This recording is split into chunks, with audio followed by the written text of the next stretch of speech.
Hello students, question number 50, NEET Chemistry 2025. What the question is saying there.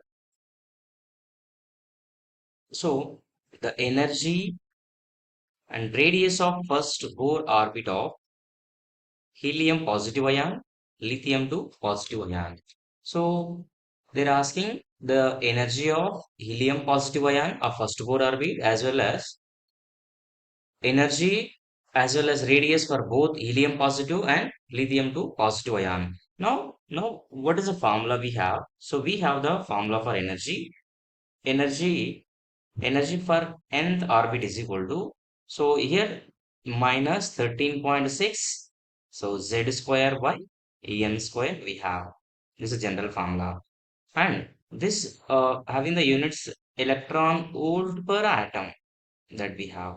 But if I convert into joules, so we'll get the values in this terms of minus 2.18 minus 2.18 into 10 power of minus 18 joule per atom. This will be the energy formula. Now, if I take the radius formula, so what we have radius of nth orbit is equal to radius of nth orbit. So 0.529 n square by z. It should be in angstrom. But according to the question, they given picometer. So one picometer is equal to, so one picometer is equal to, so 10 power of minus, so minus 10 centimeter. This is the conversion of and centimeter into picometer or picometer to centimeter. Now, if I convert into angstrom to picometer, so we'll get the value. So 52.9 into 10 power of minus 10 power of minus 10 centimeter we will get. So this is a radius formula.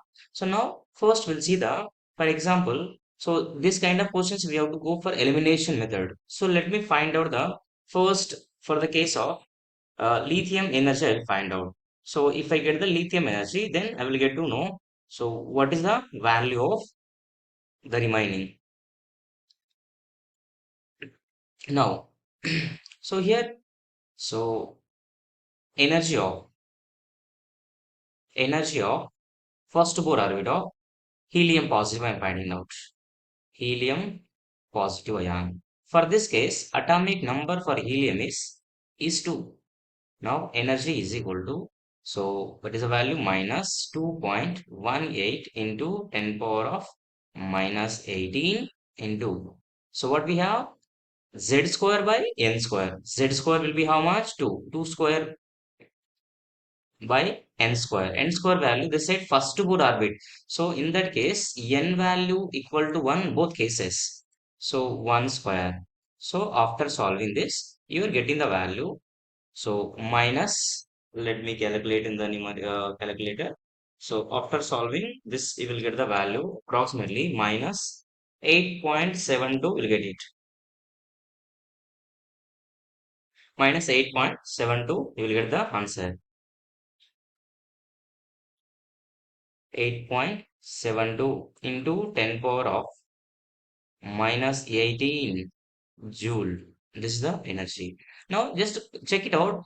Energy of helium positive, where we have minus 18 or 8.7 into 10 power of minus 18. So let me check out the option where we can able to find out. So here, check in the case of first option, we are having the energy of helium. We given, they given minus 8.27. In the second option, so not there. This is gone. Now third option, yeah, third option also there, but power is different, guys. Power is gone. This answer is gone. So now fourth option also not there. See the how the question is very easy. There's just one option calculation. The remaining will be eliminated. So you can finally conclude that the option for this question is, so option A will come. Okay, for our clarification, we will try to solve the radius of helium. Radius nth orbit is equal to, so nth orbit what we have, so 52.9. So n square value again first orbit 1 square by atomic number how much? Helium 2. So 52.9 by 2 you will get the value 26.45. So you are getting the value. So 26.45 picometer we are getting. So option this also getting the right answer. So you can see here we are getting the answer is 26.4.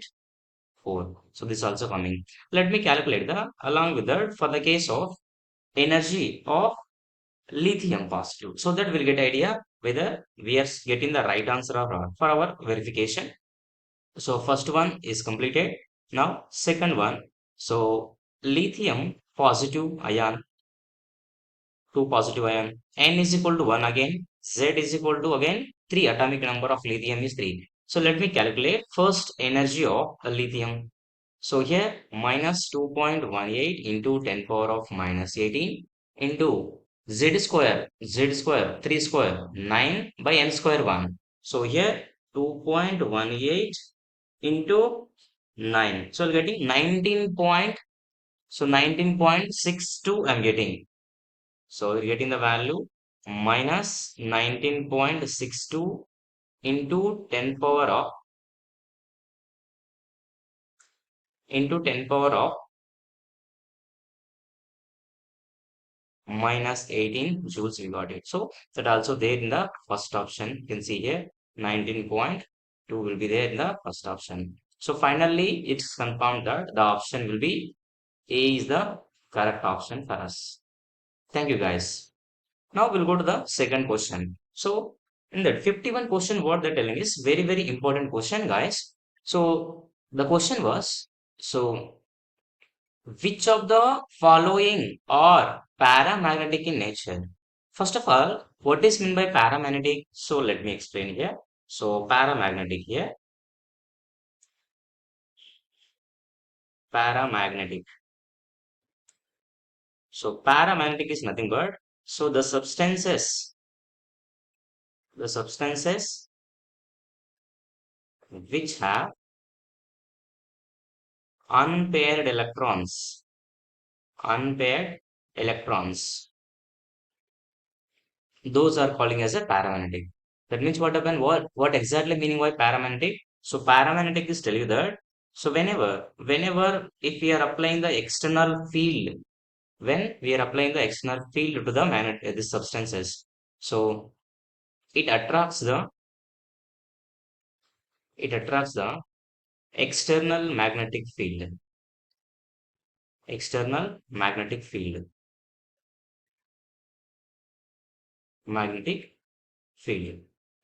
Whereas a diamagnetic, what we have. So when you talk about diamagnetic, there will be having the, so all electrons are paired electrons are available. So when we talk about the diamagnetic.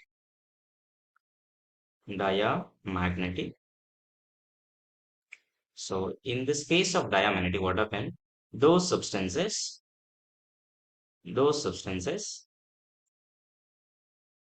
which repulse, which repulse to the external field.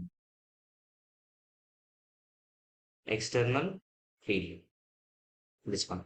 Now we can also say one single meaning of that one is, so here the substances which are having the substances which have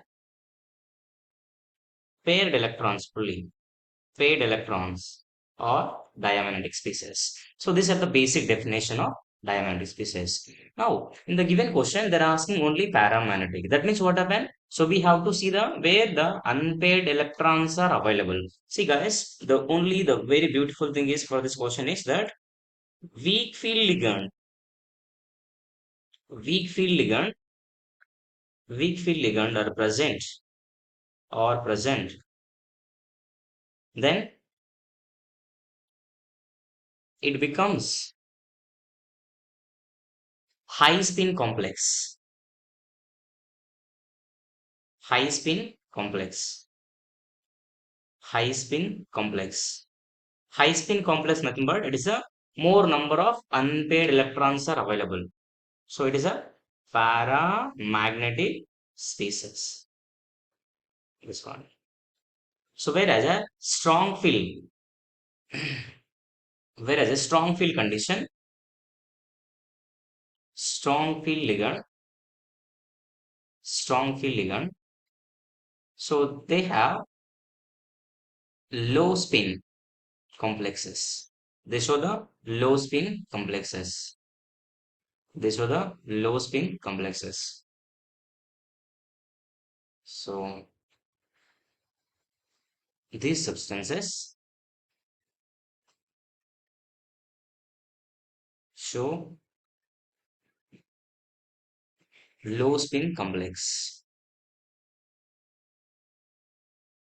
Low spin in the sense, so what is exactly meaning of low spin? Low spin is they will be having the paired electrons are available.